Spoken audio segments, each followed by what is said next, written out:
A taxi driver risks everything, waiting 10 minutes for a gravely ill elderly man. Furious passengers lash out, costing him his job. The next day, an ominous knock shatters his peace. As he opens the door, his blood runs cold. What he sees is beyond comprehension. A nightmare he never thought would come true. Mark was a 35-year-old taxi driver in Austin, Texas, working for a private transportation company. His days were often long and challenging, but he approached his work with diligence and pride. Mark had dreams, big ones. He hoped that one day he could save enough to start his own cab business. But life had not been easy. After a tough divorce and ongoing financial struggles, Mark lived alone in a modest apartment, his dreams feeling further away with each passing day. Despite his challenges, Mark found joy in his job. He loved meeting people from all walks of life and hearing their stories. One of the passengers he grew particularly fond of was a 65-year-old librarian named Henry. Henry was a kind, gentle soul who rode with Mark daily to the public library where he worked. Their conversations, often light and full of warmth, became a highlight of Mark's mornings. "Good morning, Mark," Henry would greet him each day as he slid into the back seat. Sometimes he would bring a cup of coffee for Mark, a small gesture that meant the world to him. Mark saw Henry as more than just a passenger. To him, Henry was like the father figure he had always wished for.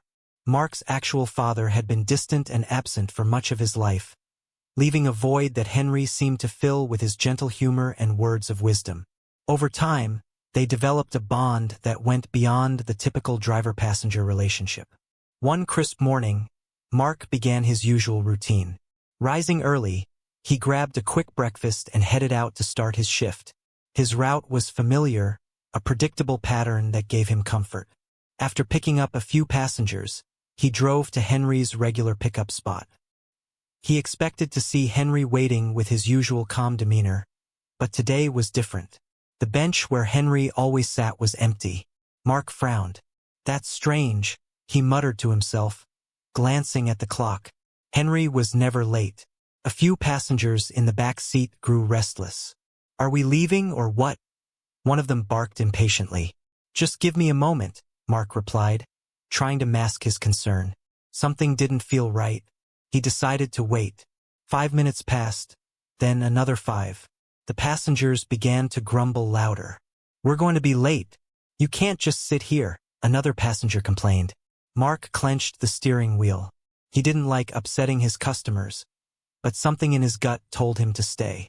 Just as he was about to give up and drive off, he saw Henry hurrying toward the car. The elderly man was out of breath, his face pale and his movements slower than usual. "I'm so sorry, Mark," Henry gasped as he climbed into the back seat. "I wasn't feeling well this morning. I thought about staying home, but my boss wouldn't allow it."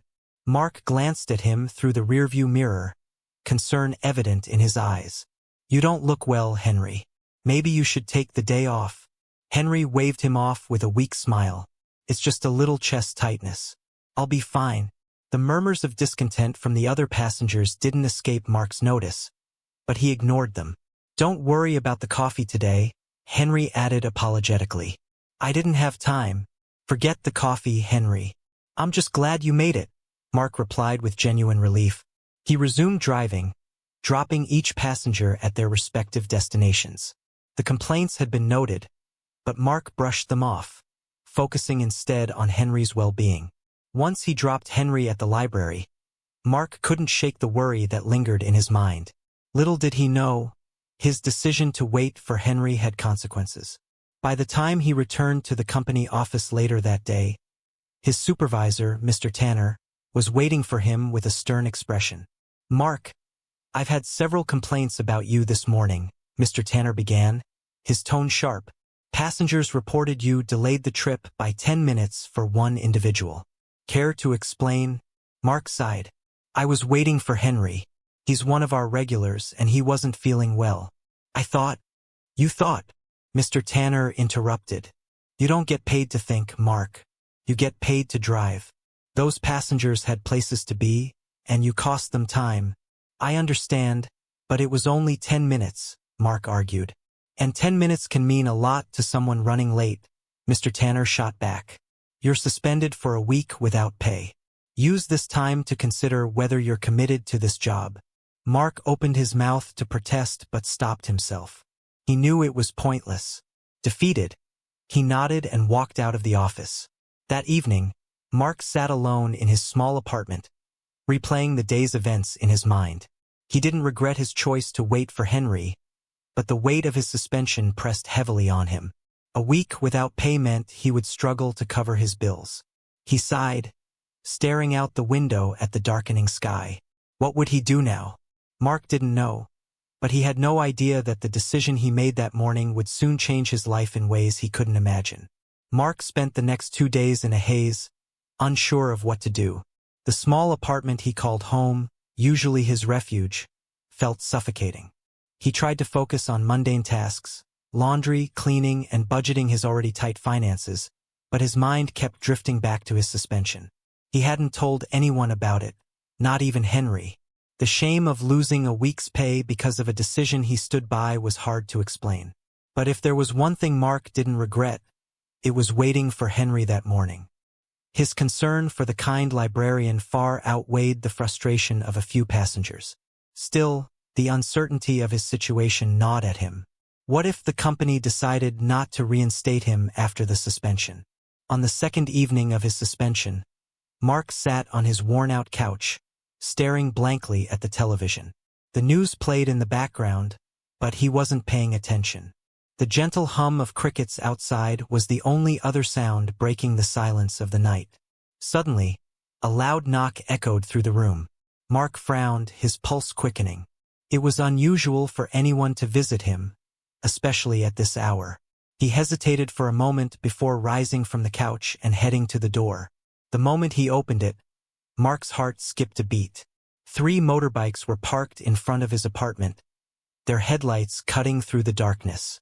Standing before him were 3 men, each wearing leather jackets and helmets tucked under their arms. They looked like they belonged to a motorcycle club, their presence both intimidating and mysterious. "Are you Mark?" one of the men asked, stepping forward. He was tall, with dark hair and piercing eyes that seemed to study Mark's every move. "Why yes," Mark stammered, gripping the door handle tightly. "Who are you?" The man extended a hand. "I'm Adam. These are my brothers, Luke and Noah." Mark's confusion deepened. "Okay, what's going on?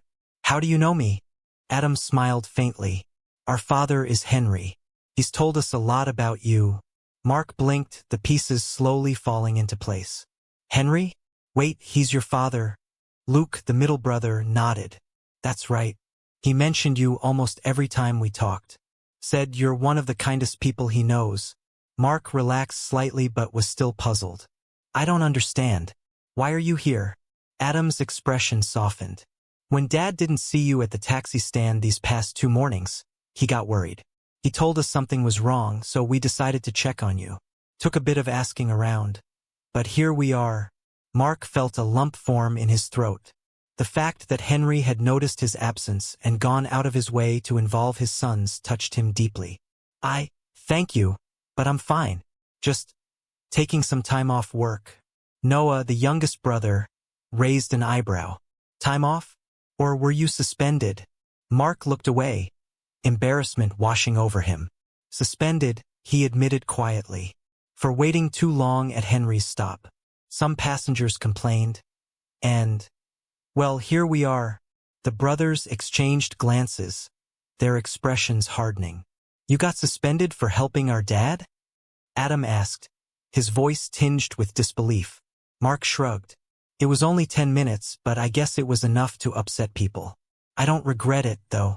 Henry's a good man, and he needed someone to look out for him." For a moment, none of the brothers spoke. Then Adam placed a firm hand on Mark's shoulder. "You're a good man, Mark. The kind of person this world needs more of." "Thanks," Mark said, though the compliment did little to ease his worries. "But good intentions don't pay the bills."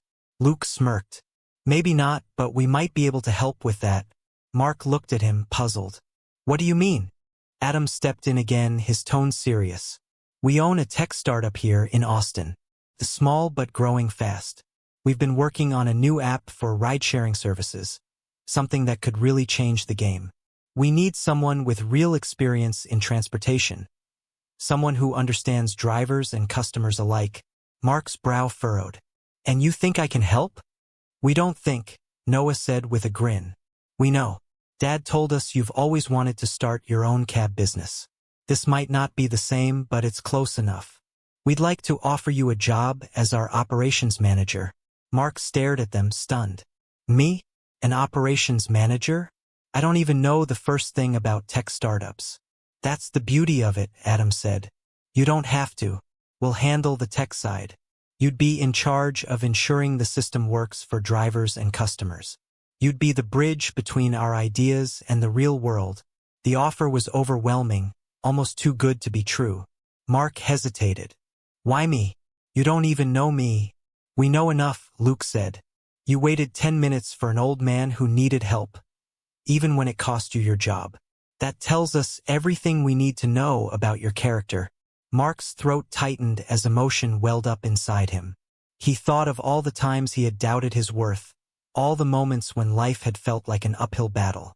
And now, here were three strangers, Henry's sons, offering him a chance to prove himself in a way he never imagined. Are you serious? He finally asked, his voice barely above a whisper. As serious as it gets, Adam replied. What do you say? Mark looked at the three brothers, then glanced at the motorbikes glinting under the streetlights. For the first time in days, he felt a glimmer of hope. I say, let's do it. Mark's life took a sudden turn after his conversation with Adam, Luke, and Noah. The very next morning, the brothers invited him to their startup office, a small but vibrant space located in the heart of Austin. The office was buzzing with energy, with a mix of tech-savvy employees typing away on laptops and brainstorming ideas on whiteboards. It was a world completely foreign to Mark, but it intrigued him. Welcome to our world, Adam said with a grin as they walked Mark through the office. It's not a taxi stand, but we think you'll fit in just fine. Mark felt a mix of excitement and nerves. I hope I don't disappoint. I've never done anything like this before. You won't, Noah assured him. We're looking for someone who understands people, not just numbers. That's why we think you're perfect for this. They led Mark to a corner office with a simple desk, a laptop, and a view of the bustling Austin streets below. This is your space, Luke said. It's nothing fancy, but it's yours. Mark sat down, feeling a rush of disbelief. Just days ago, he had been worried about making ends meet, and now he was stepping into a managerial role at a tech company. Felt surreal. Over the next few weeks, Mark immersed himself in the work. The startup, called RideSmart, was developing an app designed to make ride-sharing more efficient and driver-friendly. The brothers wanted to address common complaints from drivers and passengers, creating a platform that prioritized fairness and transparency. Mark's role was to use his experience as a driver to provide insights and feedback. He spent hours discussing his thoughts with the development team, drawing on years of observations from the road. He highlighted the challenges drivers faced, from unfair pay structures to rude passengers, and suggested ways the app could address these issues. You've got great instincts, Adam told him during one of their brainstorming sessions. The team really values your input. Mark smiled, grateful for the encouragement. He had never thought of himself as someone whose ideas mattered, but here he was, contributing to something meaningful. Henry, too, became a frequent visitor to the office. After leaving his job at the library, he had decided to take on a lighter role as a part-time office assistant at RideSmart. Seeing Henry every day brought a sense of familiarity and comfort to Mark. Their bond deepened, and Henry's presence served as a constant reminder of the moment that had led Mark to this new chapter. Look at you, Henry said one afternoon, watching Mark as he reviewed driver feedback surveys. You're like a fish in water. I'm proud of you, son. The word son caught Mark off guard, and he felt his throat tighten with emotion. He had always seen Henry as a father figure, but hearing those words made the bond feel even stronger. Thanks, Henry, Mark replied, his voice barely above a whisper. That means a lot. As RideSmart grew, so did Mark's responsibilities. The brothers trusted him to lead driver outreach programs, organize focus groups, and even represent the company at local events. Mark's confidence grew with each passing day, and for the first time in years, he felt like he was making a real difference. The financial aspect was another relief. The salary RideSmart offered was 3 times what Mark had earned as a taxi driver. With the extra income, he was able to pay off some old debts and even start saving for the future. He upgraded his apartment to a cozy 1-bedroom space closer to the office, a small but significant step toward rebuilding his life. But the job wasn't without its challenges. RideSmart was still a young company, and not every idea worked as planned. There were moments of frustration when technical glitches delayed progress or when drivers were hesitant to adopt the app. In those moments, Mark leaned on the brothers for support. "We're in this together," Adam reminded him during a particularly tough week. "Every setback is just a stepping stone." Mark appreciated their optimism. The brothers had a way of turning even the most daunting problems into opportunities, and their belief in him never wavered. One evening, after a long day at the office, Mark and the brothers sat together in the break room, sharing pizza and laughter. "You've become part of the family, you know," Luke said, raising his soda can in a toast.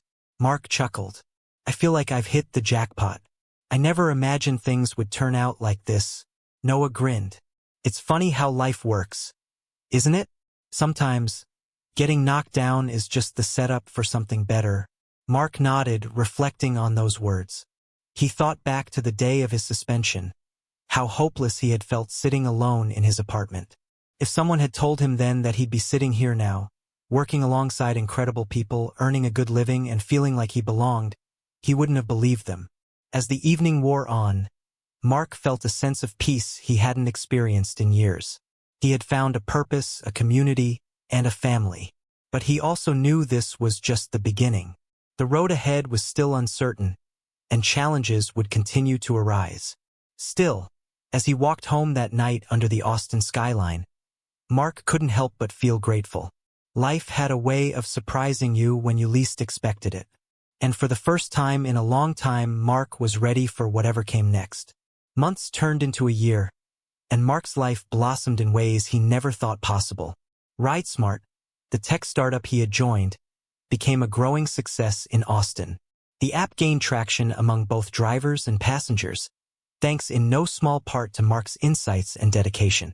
Drivers appreciated the fair pay model and transparency the platform offered, while passengers loved the improved ride experience. Mark, now in his role as operations manager, had become a respected figure in the company. The brothers Adam, Luke, and Noah treated him as family, relying on his experience to guide critical decisions. Their trust empowered Mark to take on bigger responsibilities, and he thrived in the supportive environment. One day, as Mark prepared for a company-wide meeting, Adam walked into his office. "You've got a minute?" he asked, holding a cup of coffee. "Of course," Mark replied, setting aside his notes. Adam sat down, his expression serious but warm. "I just wanted to say how proud we are of you. You've not only helped this company grow, but also brought everyone closer together. It feels like RideSmart isn't just a business anymore. It's a family." Mark felt a lump in his throat. "I'm grateful to you and your brothers for believing in me. None of this would have been possible without Henry, though. He's the reason I'm here." Adam nodded. "Dad talks about you all the time. You've given him a sense of pride we haven't seen in years. He considers you one of us, Mark." Hearing this filled Mark with a deep sense of fulfillment. For years, he had struggled with feelings of inadequacy, wondering if he would ever find a place where he truly belonged. Now, he felt that he had not just a job, but a purpose and a family. Henry continued to play a central role in Mark's life. Despite his age, he remained active at the office, helping with administrative tasks and offering advice when needed. His bond with Mark deepened, and the two often spent evenings together, sharing stories and watching sports. Henry's quiet wisdom and unwavering kindness became a guiding light for Mark, shaping his approach to work and life. But not every moment was smooth sailing. RideSmart faced challenges as it expanded beyond Austin, trying to compete with larger, established ride-sharing companies. Mark worked tirelessly to address driver concerns, improve customer satisfaction, and ensure the company maintained its unique values. The long hours were exhausting, but Mark's determination never wavered. One evening, after a particularly stressful day, Henry stopped by Mark's office. "You look like you've got the weight of the world on your shoulders," he said, setting down 2 cups of coffee. Mark sighed. There's so much to do, and I'm afraid of letting everyone down." Henry smiled gently. "Let me tell you something, son. Life isn't about avoiding challenges. It's about facing them head-on. You've already overcome so much. Trust yourself and the people around you. You'll get through this." Henry's words struck a chord. Mark realized that the setbacks and uncertainties he faced now were nothing compared to the struggles he had endured in the past. If he could rise from losing his taxi job to becoming a key player in a successful startup, he could handle anything. The turning point for RideSmart came a few months later when the company secured a major partnership with a local business network. The deal brought in a wave of new users, allowing RideSmart to expand its services to neighboring cities. Mark's hard work paid off, and the team celebrated with a company-wide party. During the celebration, Mark stood beside the brothers and Henry, looking out at the smiling faces of the employees. Adam raised a toast. "To Mark, whose kindness and resilience brought us here. You've taught us that setbacks are just setups for comebacks." The room erupted in cheers, and Mark felt a swell of pride and gratitude. For the first time, he saw himself not just as a man doing his job, but as someone who had made a real difference. As the night wound down, Mark and Henry sat together, watching the festivities from a quiet corner. "You've come a long way," Henry said, his voice filled with pride. "So have you," Mark replied with a grin. "You're the reason I'm here, Henry. I'll never forget that." Henry patted his shoulder. "It goes both ways, son. You've given me more than you know." Looking back on the journey, Mark realized how far he had come. From a taxi driver struggling to make ends meet to a valued member of a thriving company and a close-knit family. His life was a testament to the power of kindness, patience, and sacrifice. What once seemed like an insurmountable setback had turned into the greatest blessing of his life. As the party continued, Mark allowed himself a rare moment of peace. He knew there would be challenges ahead, but for now he was content. Life had given him a second chance, and he was determined to make the most of it.